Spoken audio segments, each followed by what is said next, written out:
All right, welcome to The Explainer. Today, we're going to dig into one of the most complex and vital systems on our planet, a hidden world that's literally right under our feet. Yep, we're talking about soil. So, when you look down at the ground, what do you see? I mean, most of us would just say dirt. But that simple word, it hides this incredible living world. Is that really all it is? Just some inert, lifeless dirt? Well, let's dig in and find out. The source material we're looking at for this doesn't call it dirt at all. It calls soil the heart of the biosphere. Now, that is a powerful statement. It suggests this isn't just some passive stuff on the ground, but the very core of where life on land actually begins.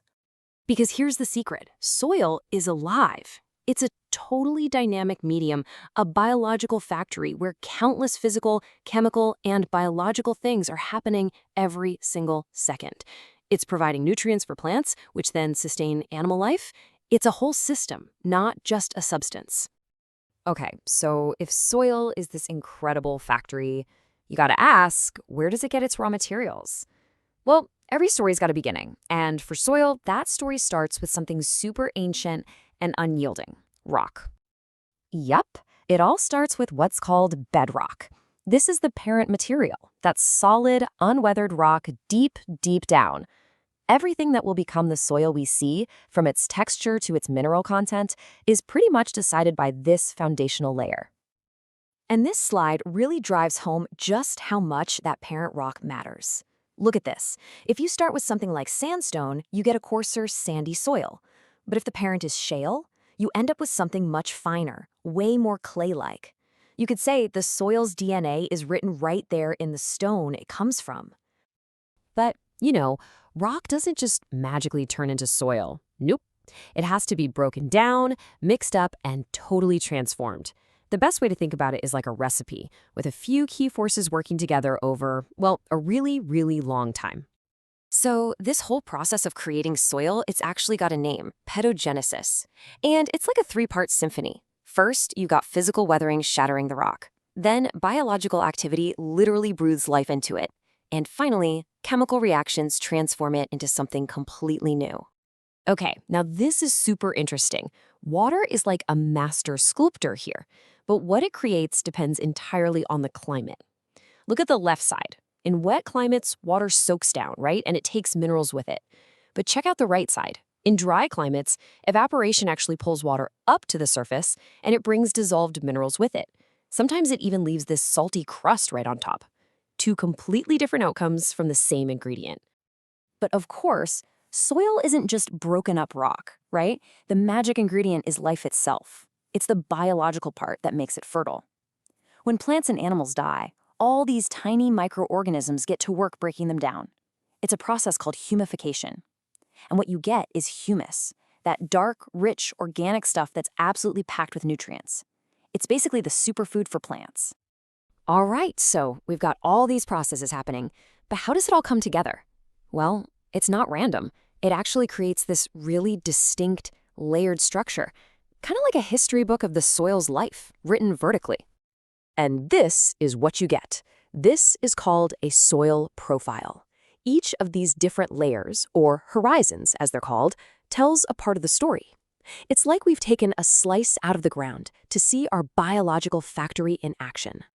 So let's break this down layer by layer, starting from the very top. First, you have the O horizon, O for organic. Right below that is the A horizon, that's your topsoil. Then we get to the E horizon, the elevation layer, and the B horizon, or subsoil. And finally, you get down to the C and R horizons, which take us all the way back to the parent rock and the solid bedrock. Now those top two layers, the O and A horizons, they are the absolute powerhouses.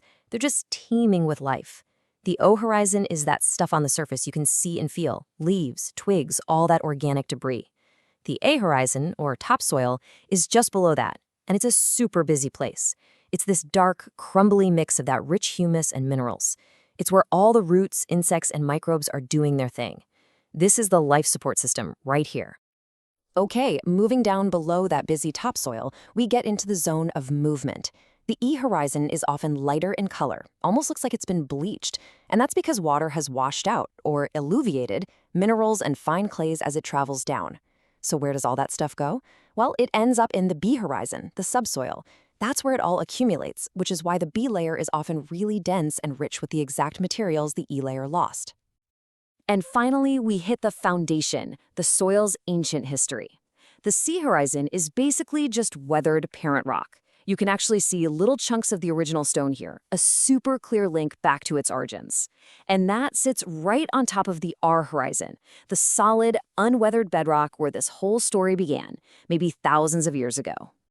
Okay, so we've got our ingredients, the rock, and our recipe, weathering and biological activity, but what controls the final dish? You know, just like a chef might tweak a recipe depending on their kitchen, soil formation is shaped by a whole set of external factors. And it really boils down to 5 key factors that act as the master controls.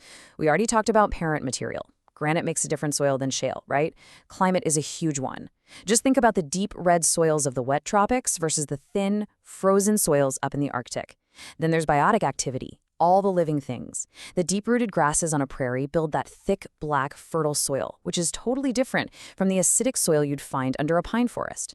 And then you add in topography, the shape of the land, and probably the most important ingredient of them all, time. Yeah, let's just focus on topography for a second, just to see how powerful it is. If you're on a steep slope, gravity and rain are constantly dragging stuff downhill before it has a chance to build up. The result? Really thin soil.